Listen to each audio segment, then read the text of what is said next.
बिस्मिल्लाहिर्रहमानिर्रहीम अस्सलाम वालेकुम वे रहे हो तुसी अपना सुर्खिया चैनल तो मैं तुहाडा मेज़बान ते शान भरावां ते रोज़ाना की नवीं तो अच्छी वीडियो लैके हाज़र हो भी उम्मीद करना इंशाअल्लाह भरावां नूं वीडियो पसंद आती है।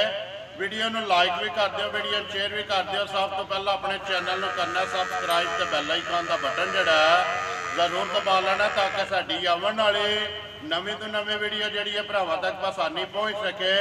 वीडियो जिहड़ी बनाउण लगी वीडियो इस तरह है, नवीं वीडियो है, पहली वीडियो बनने लगी है। वीडियो जिन्हां दी अमजद गुजर इस टाइम मेरे नाल मौजूद ने, जिन्हां गलबात करनी है डंगरां दी। अज की वीडियो दे विच मझां लगनियां ने, दो मझां वेणियां ने भरावां ने। ते अगली गलबात जिहड़ी है ना वो जिहड़े भरा नूं पसंद आवे नंबर जिहड़ा भाई अमजद दा स्क्रीन ते ला जाना, राबता करके अपना सौदा जिहड़ा जी फाइनल कर लेना। बाकी वीडियो का एड्रैस है जे कि जिला जिहड़ा गुजरात है, तहसील भी गुजरात है, पिंड जिहड़ा जी इन्हां दा माजरा शमाली है। लोकेशन इन्हां दी इस तरह किसी भी भरा ना हो गुजरात तो निकल के आ जाना वाया जिहड़ा है जलालपुर जट्टा, तो जलालपुर जट्टा तो आ जाना कड़ियां वाले चौंक में। कड़ियां वाले चौंक जो अगे जिहड़ा इन्हां तकरीबन 4 या 5 किलोमीटर तो बाद इन्हां दा पिंड आउंदा है। ये इन्हां दी लोकेशन है। मजीद किसी भरा दूरों आउणा होवे राबता इन्हां नाल करके एड्रैस जिहड़ा इन्हां कोलों पुछ लैना है। बाकी जिहड़ी गलबात है डंगरां दी वो सारी इत्थे इन्हां नाल ही कर लैने ते नाल जिहड़ा ना वीडियो करने जी शुरू। अस्सलाम वालेकुम जी। सलाम जी। हाँ जी भाई अमजद क्या हाल है? अल्हम्दुलिल्लाह ठीक है, सेहत भी है ठीक है जी जी। भाई अमजद सब तो पहला तो ये दसना कि कितनी देर हो गई जे काम करते हैं? ये काम शाम तो कोई नहीं कीता ते दों जी लियाना बच्चा शौक ना ते चलो 4 साल में ठीक हो गया। ये दो ने ना लानियां जी, दो। सुइयां नहीं है गबना ने? एक मज कोई महीने डेढ़ दी सुई हो मगर जाए ठीक ते है। झोटी जी कोई दिहाड़ियां पंजां छें सूट होवे। ये 5-6 दिन में सूप होवे दी गबन है ना? जी जी ये गब्बन पहलन है? जी जी पहला पहलन है पिछला ने हिसाब से दिहाड़े 16 तरीक पूरी होंदे ने। ठीक है। हो सकदा दिहाड़ी दे उत्ते रिले जां पूरी सूट होवे जां पहला सूट होवे। ये बिल्कुल वो तो अल्लाह को गल है ना, जिस वे अल्लाह पाक का हुक्म होना है ना उस वे इन्हें सूप है ना।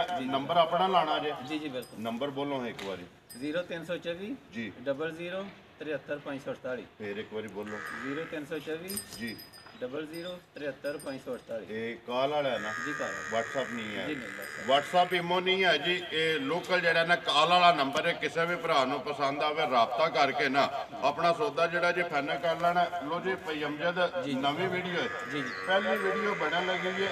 एक रिक्वेस्ट है तुहाडे अगे, वो मैं सारे अगे करना कि मुल अपना पक्का ते पीटा वो लाना जेडे पैसे ले लेने ने। जी सही बोले ला दे पक्का पीड़ा ठीक है जेड़ा कोई थोड़ा मुझ कोई 2-4 हज़ार रुपये की गुंजाइश होगी दी, इसकी ज़्यादा नहीं।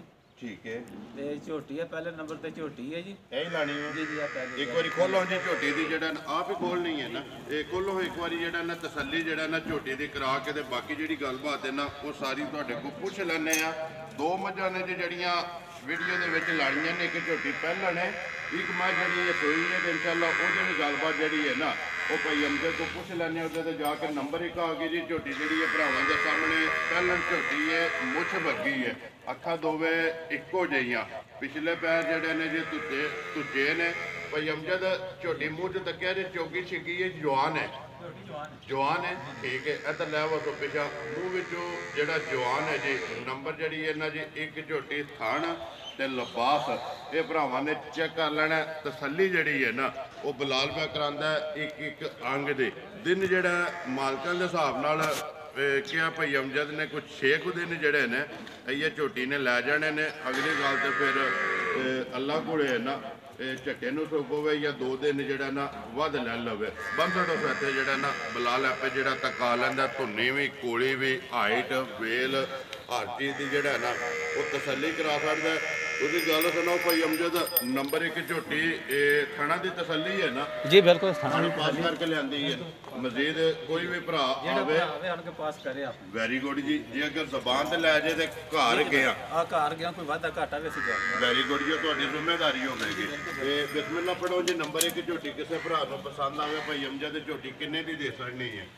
ਜਿਹੜੀ ਜੇ ਕਿਸੇ ਭਰਾ ਨੂੰ ਪਸੰਦ ਆਵੇ ਜੀ 2,40,000 ਰੁਪਏ ਦੀ ਝੋਟੀ जिंदाबाद जी। 2,40,000 रुपये की झोटी दे सकनी है। प्यार मुहब्बत होएगा ना? ਥੋੜਾ ਮੁੱਚ वेरी गुड जी। आए की कदर जी है ना वो थोड़ी बहुत जरा ना जरूर होवे कि बिलाल एक बार इतने जरा ना बूथी जी है ना झोटी की वो भी भरावां नूं चेक करा सकनी है। तो लो जी नंबर एक का मुल भाई अमजद ने लाया 2,40,000 रुपया। प्यार मुहब्बत जड़ा ना ਉਹ ਜ਼ਰੂਰ ਹੋਵੇਗਾ ਕਿ ਖੋਲੋ ਜੀ ਨੰਬਰ ਜਿਹੜੀ ਇਹਨਾਂ ਜੀ 2 ਅੱਗੇ ਆ ਕੇ ਜੀ ਨੰਬਰ ਜਿਹੜੀ ਹੈ 2 ਤੇ ਸੂਈ ਮੱਝ ਭਈ ਅਮਜਦ ਸੁਬਾ ਕੇ ਲਿਆ ਮਾਈ ਨੇ ਸੁਬਾ ਕੋਈ ਪਤਾ ਨਹੀਂ ਸਾਡੇ ਕੋਲ ਘਰ ਦੀ ਠੀਕ ਹੈ ਇਹ ਮੁੱਲੇ ਦੀ ਲਿਆਂਦੀ ਹੈ ਇਹ ਭਰਾਵਾਂ ਦਾ ਹੀ ਫੈਸਲਾ ਹੈ ਇਹ ਦੰਦਾਂ ਦੀ ਕੋਰੀ ਹੈ ਨਾ ਦੰਦਾਂ ਦੀ ਕੈਮ ਦਾ ਠੀਕ ਹੈ ਹੋ ਗਿਆ ਦੰਦਾਂ ਦੀ ਕੈਮ ਹੋਵੇਗੀ ਕੋਰੀ ਹੈ ਕਿੰਨੇ ਕੁ ਦਿਨ ਹੋ ਗਏ ਜੇ ਸੋਏ ਆ ਡੇਢ ਮਹੀਨਾ ਹੋਵੇ ਤਾਂ ਉਹ ਜਾ ਸਾਹਮਣੇ ਠੀਕ ਹੈ ਉਹ ਵੀ ਵਹਾ ਲੈਣੇ ਜਾ ਅੰਦਾਜ਼ਨ ਜਿਹੜਾ ਕੋਈ 1.5 ਮਹੀਨੇ ਦੀ ਜਿਹੜਾ ਨਾ ਸੂਈ ਹੈ ਬੱਚਾ ਮਗਰ ਕੱਟਾ ਸੋ ਕੱਟੀ ਹੈ ਕੱਟਾ ਜੀ ਇਹ ਮਗਰ ਤੇ ਜੀ ਕੱਟਾ ਠੀਕ ਹੋ ਗਿਆ ਭਈ ਅਮਜਦ ਕਿੰਨਾ ਕੁ ਦੁੱਧ ਹੈ ਤੁਹਾਡੇ ਮੱਝ ਕੋਲੇ ਦੁੱਧ ਮਾਈ ਥੱਲੇ ਹੋਵੇ ਤਾਂ ਦਊ ਥਣਾ ਦਾ 9.5 10 ਹੋਵੇ ਨਾ ਠੀਕ ਹੈ ਇਹ ਜਿਹੜਾ ਤੁਸੀਂ ਚੋਇਆ ਆਪਣਾ ਜਿਹੜਾ ਚੋਨੇ ਅਸੀਂ ਇਹ ਦੋਵਾਂ ਥਣਾ ਦਾ 9.5 9.5 ਤੇ 10 ਹੋਵੇ 9.5 ਤੋਂ 10 ਕਿਲੋ ਜਿਹੜਾ ਨਾ ਇਹ ਪਿਛਲੀ ਜੋੜੀ ਚੋਂਦੀ ਹੋ ਨਾ ਅਗਲੀ ਜੋੜੀ ਜਿਹੜੀ ਹੈ ਉਹ ਬੱਚੇ ਨੂੰ ਛੱਡ ਲੈਣੀ ਹੈ ਮੱਝ ਨੰਬਰ ਜਿਹੜੀ ਹੈ ਜੀ 2 ਤੇ ਮੱਝ ਸੂਈ ਹੈ ਬਾਕੀ ਮੱਝ ਦੇਖ ਲੈਣੀ ਹੈ ਜੀ ਭਰਾਵਾਂ ਨੇ ਬੰਨੋ ਸਿਆਥੇ ਜਿਹੜਾ ਨਾ ਇਹ ਮੱਝ ਕਿਸੇ ਭਰਾ ਨੂੰ ਪਸੰਦ ਆਵੇ ਭਾਈ ਅਮਜਦ ਮੱਝ ਨੰਬਰ ਜਿਹੜੀ ਹੈ 2 ਮੱਝ ਪੱਕੀ ਤੇ ਪੀਡੀ ਕਿੰਨੇ ਦੀ ਮੱਝ ਦੇ ਸੜਨੀ ਹੈ ਜਿਹੜੇ ਦੇ ਪੈਸੇ ਤੁਸੀਂ ਲੈ ਲੈਣੇ ਨੇ ਕਿੰਨੇ ਦੀ ਮੱਝ ਦੇ ਸੜਨੀ ਹੈ ਭਾਈ ਅਮਜਦ ਜੀ ਜੇ ਕਿਸੇ ਭਰਾ ਨੂੰ ਜਿਹੜੇ ਨੂੰ ਪਸੰਦ ਆਵੇ ਮੱਝ ਜੀ 1,95,000 ਦੀ ਮੱਝ ਜ਼ਿੰਦਾਬਾਦ ਜੀ 1,90,000 ਦੇ 5 95,000 ਰੁਪਏ ਦੀ ਜਿਸ ਭਰਾ ਨੂੰ ਪਸੰਦ ਆਵੇ ਬੱਚਾ ਜਿਹੜਾ ਨਾ ਬਲਾਲ ਉਹ ਵੀ ਨਾਲ ਹੀ ਤਕਾ ਸੜਨਾ ਕੱਟਾ ਜੀ ਇਹ ਲੋ ਜੀ ਭਾਈ ਅਮਜਦ ਦੋਵੇਂ ਵਹਾ ਸੜੀਆਂ ਨੇ ਦੋਵਾਂ ਦਾ ਮੁੱਲ ਲਾ ਸੜਿਆ ਨੰਬਰ 1 ਝੋਟੀ ਪਹਿਲਣ ਜਿਹੜੀ ਉਹਦਾ ਤੁਸੀਂ ਲਾਇਆ 2,40,000 ਅੱਗੇ ਨੰਬਰ ਜਿਹੜੀ ਹੈ ਜੀ 2 ਮੱਝ ਜਿਹੜੀ ਸੂਈ ਹੈ ਨਾ ਗਵਾਲ ਵਾਲੀ ਉਹ ਕਿਸੇ ਭਰਾ ਨੂੰ ਪਸੰਦ ਆਵੇ ਤੇ ਤੁਸੀਂ ਉਹਦਾ ਮੁੱਲ ਆਇਆ 1,95,000 ਰੁਪਇਆ ਪਿਆਰ ਮੁਹੱਬਤ ਜਿਹੜਾ ਜੀ ਉਹ ਭਾਈ ਅਮਜਦ ਨੇ ਅੱਗੇ ਵੀ ਕਿਹਾ ਵੀਡੀਓ ਜੇ ਕਿ ਜ਼ਰੂਰ ਹੋਵੇਗਾ ਆਏ ਦੀ ਕਦਰ ਜਿਹੜੀ ਹੈ ਨਾ ਉਹ ਜ਼ਰੂਰ ਹੋਵੇਗੀ ਤੇ ਇਨਸ਼ਾਅੱਲਾ ਉਮੀਦ ਕਰਾਂਗੇ ਕਿ ਵੀਡੀਓ ਜਿਹੜੀ ਹੈ ਭਰਾਵਾਂ ਨੂੰ ਪਸੰਦ ਆਵੇਗੀ ਵੀਡੀਓ ਨੂੰ ਲਾਈਕ ਵੀ ਕਰੋ ਤੇ ਸ਼ੇਅਰ ਵੀ ਕਰੋ ਤੇ ਇਸੇ ਵੀਡੀਓ ਦੇ ਨਾਲ ਦਿਓ ਇਜਾਜ਼ਤ ਇਨਸ਼ਾਅੱਲਾ ਅਗਲੀ ਵੀਡੀਓ ਦੇ ਨਾਲ ਫੇਰ ਹਾਜ਼ਰ ਹੋਵਾਂਗੇ ਨਾਰਾ ਮਾਰਨਾ ਜੀ ਪਾਕਿਸਤਾਨ ਜ਼ਿੰਦਾਬਾਦ।